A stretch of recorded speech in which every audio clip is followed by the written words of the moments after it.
de sua casa, e numerosos publicanos e outros estavam com eles à mesa. E quem estava lá? Jesus. Jesus, para poder influenciá-los pela sua postura e pela sua palavra. Romanos 10 e 17. E assim, a fé vem pela pregação, e a pregação pela palavra de Cristo. Temos que trazer as pessoas para ouvir a palavra de Deus. Há um relato desse casal missionário que entregaram uma Bíblia a um homem, não falaram nada para ele, simplesmente ao ler a Bíblia ele se converteu. Lendo a Bíblia, se converteu e procurou os missionários depois para se batizar.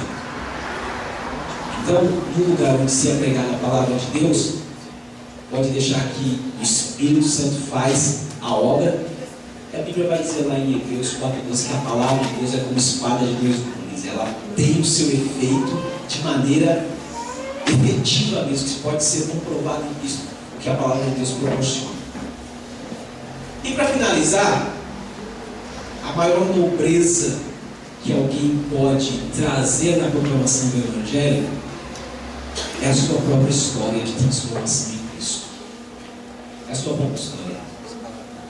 Atos 1 e 8 diz: mas recebereis poder ao descer sobre vós o Espírito Santo, e sereis minhas testemunhas tanto em Jerusalém como em toda a Judéia e Samaria até os confins da terra. Dar testemunho daquilo que é verídico. Um tribunal, quando se está corroborando os fatos e provas para se acusar ou para se defender, as testemunhas elas são imprescindíveis para que aquilo de fato se dê. Aí o promotor, o advogado vai fazer as perguntas, aí a testemunha vai falar: não, isso é verdade, não, isso é mentira. E aquele testemunho vai ser muito importante para que aquilo aconteça. Então, se eu testemunho que esse Evangelho transformou a minha vida e sou a prova viva disso, quem vai contestar? Então, como era a sua vida antes de Cristo? Como se deu a sua experiência com Cristo? E como é hoje a sua vida? Se você puder falar isso em 3, 4 minutos e alguém puder ouvir, você cumpriu a sua parte em relação à proclamação do Evangelho. Você não precisa ser uma pessoa que fale muito bem, que se expresse muito bem, que não tenha vergonha de falar com pode ser a pessoa mais tímida, mas existe um círculo de influência que você tem acesso. E você contar o que Jesus fez na sua vida, como era a sua vida, como se deu a sua experiência e como é a sua vida. E finalizar explicando: ó, isso se deu porque Jesus morreu na cruz por mim para me salvar. Perdoou os meus pecados e tudo que eu sou hoje eu devo a esse amor, a esse sacrifício externado lá na cruz.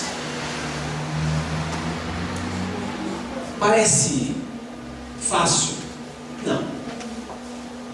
Não é fácil. Está aí uma coisa que me atrai no Evangelho: o fato de ser muito difícil. De ser muito difícil. Para começar, eu vou ter que me ater a um Deus que não cabe dentro da minha compreensão, que é muito maior do que eu posso imaginar. Porque se Deus coubesse dentro daquilo que eu posso compreender como ser humano, não serviria a Deus. Porque está muito acessível. Eu tenho como eu quero. Agora, quando eu penso que Deus está acima de tudo, que é maior do que qualquer coisa grande que eu possa imaginar, e que traz uma dialética que vai me levar um dia à perfeição, é esse Deus que eu quero servir. É esse Deus que eu quero servir. Eu não quero encontrar facilidade no Evangelho. E se você, como servo de Deus, pensa nisso, então comece a mudar. Ser cristão, Paulo vai falar que é a graça de padecer por Cristo. Temos todos os benefícios. Temos tudo que o Evangelho nos proporciona. Mas nós não devemos esquecer que para tudo que fazemos e conquistamos existem condições para que se alcance. Você quer se casar e ter uma excelente esposa? Então você vai ter que fazer uma análise muito grande, vai ter que fazer aquilo que compete a você fazer para que você seja realizado no casamento. E não vai ser fácil. Depois, se você se casar, você vai chegar à conclusão que é mais difícil ainda.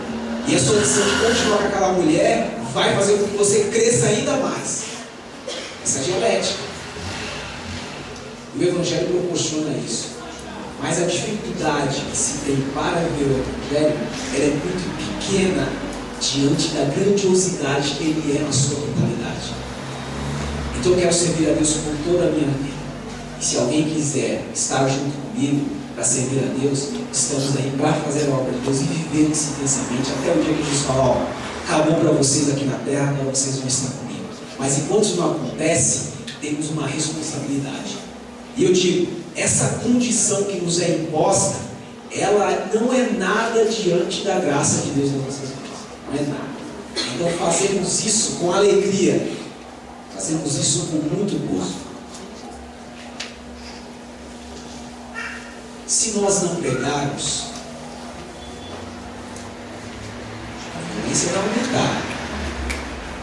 As dificuldades para que as pessoas cheguem a Deus vai aumentar. E eu não quero viver isso. Não quero que vivamos isso. Porque hoje nós temos essa liberdade.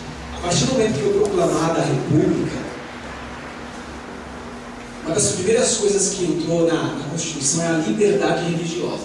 Então nós não temos perseguição para pregar o Evangelho. Será que vai ser preciso vir perseguição para que cenas como a que nós vamos ver agora não aconteçam mais? Eu quero que vocês reflitam. Vocês têm uma responsabilidade diante de Deus. Você, cristão, você serve Deus, tem uma responsabilidade diante de Deus. Nós temos obrigação de fazer isso. As pessoas que quiserem se engajar nisso, com certeza, teremos aí um dedo fibra. Vocês gostaram da minha camisa? Essa eu ganhei de presente, mas se vocês quiserem comprar, vocês procurem a Nathalie, procurem o pessoal do marketing e já peçam de vocês. Certo? Tá pronto aí? Só espera só.